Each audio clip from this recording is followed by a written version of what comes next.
Hey guys, today we're going to be switching out sway bar bushings.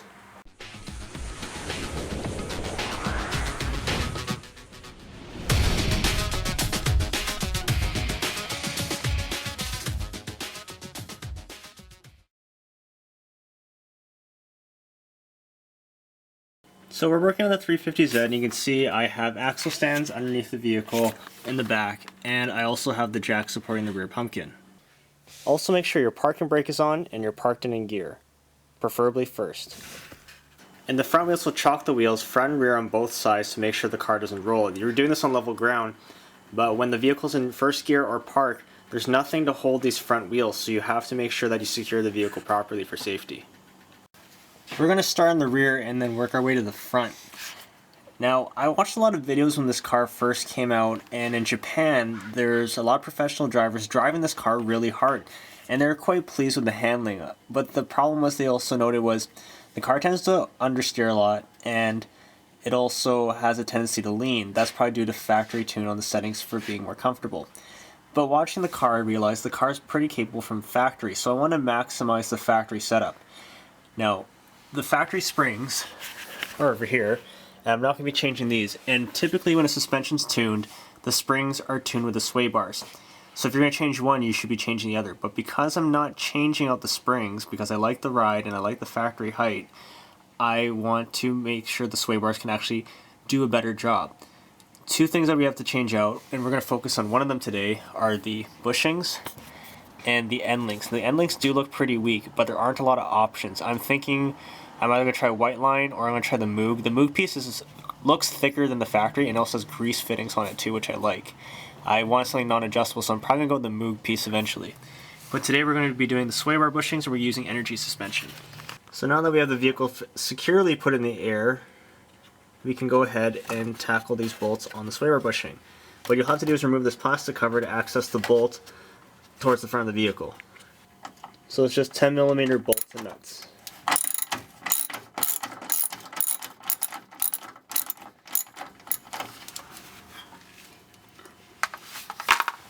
With that plastic shield out of the way, we can now easily access the nuts holding the sway bar bushing in.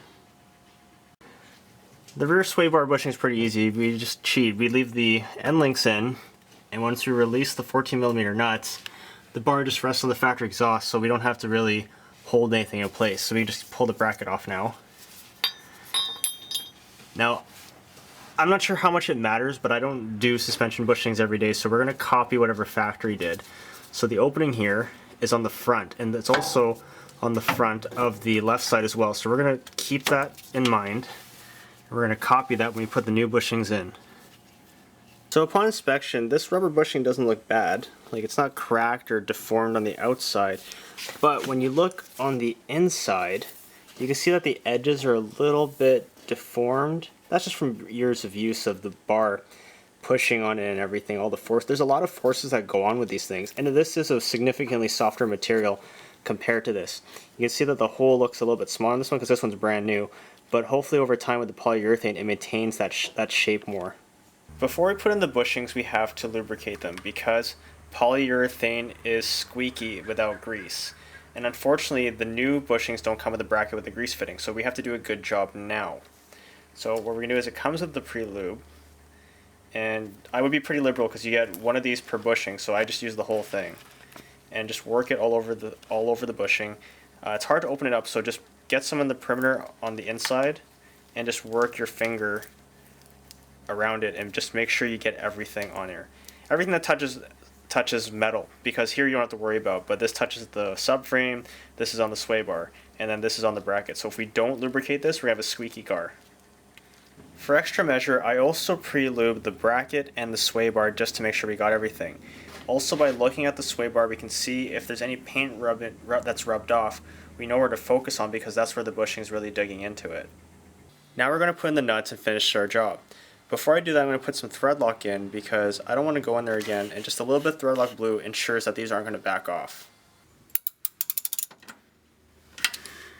And when you're done tightening it, just go ahead and inspect your work. Now, keep in mind when you're doing these things, this particular bracket had a notch and it was on the back, so we maintained that in place. And when I was when I was tightening it, I didn't tighten the front all the way and then do the rear. I kind of just tighten them. I keep going back and forth so that the whole assembly would come up at a nice and evenly, and basically tighten it really snug. Or obviously check your torque settings and use a torque wrench. But on this particular part, you could just go really snug because it's not going to really go anywhere. You can go really snug on pieces like this because the metal bracket stops it. Now in some vehicles, like on the Silverado, not on this one, but the Silverado, the end links are compressed, and you have to, I compress them when there's load on the vehicle, because if you compress them when it's in the air and then you lower and put load on it, it really squishes them. And end links that are purely bushings, not these ones actually have a bolt on it, but they're just purely bushings, what will happen is it'll just keep on going and squishing and squishing. There's no, like, I've seen torque settings for it and it doesn't really work. You just basically look at it till it just squishes it just a bit, and then you're done. So when you're all done, just go ahead and put on the factory shield again. This does a lot to help keep crap off of this. As you can see here, it would block a lot of debris hitting it, and you know it's not in your way, so obviously put it back in. And you can go ahead and do the same on the front. I like to use big jacks like this when raising the vehicle because they have a very high lifting capacity and they're faster. The problem is, even on this low profile jack, it hits the bottom of our bumper.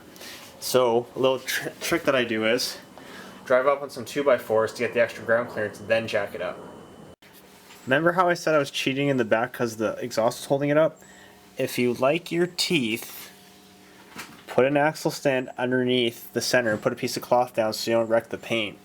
Because as you unbolt those hinges, or as you unbolt those brackets, this whole thing's going to want to come down because there's nothing holding it. So put this right up against it, so as you unbolt it, it'll just slowly come into the arms of the axle stand, and then it's not going to move around. It's going to be easier for you to install, and you're not going to hit yourself in the face. Also, these end links, they can still pivot, so don't push on this sway bar because this sway bar can go back and forth still. So make sure you keep it all in the same spot when you're working in here. Be very careful. I got the front bushing in now. Wasn't too bad. It's pretty easy to hold it up with one arm and then hand thread these bolts in, and I did tighten them evenly, and I went in a crisscross pattern as well when I finally tightened it, just like a wheel.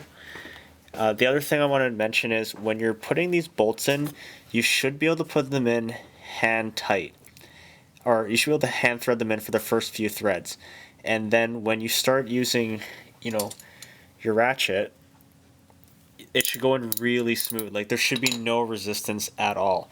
So if you're getting some sort of resistance, move the sway bar around a bit and get some more clearance in the holes, because it should go in really easy, or else you might be cross-threading them.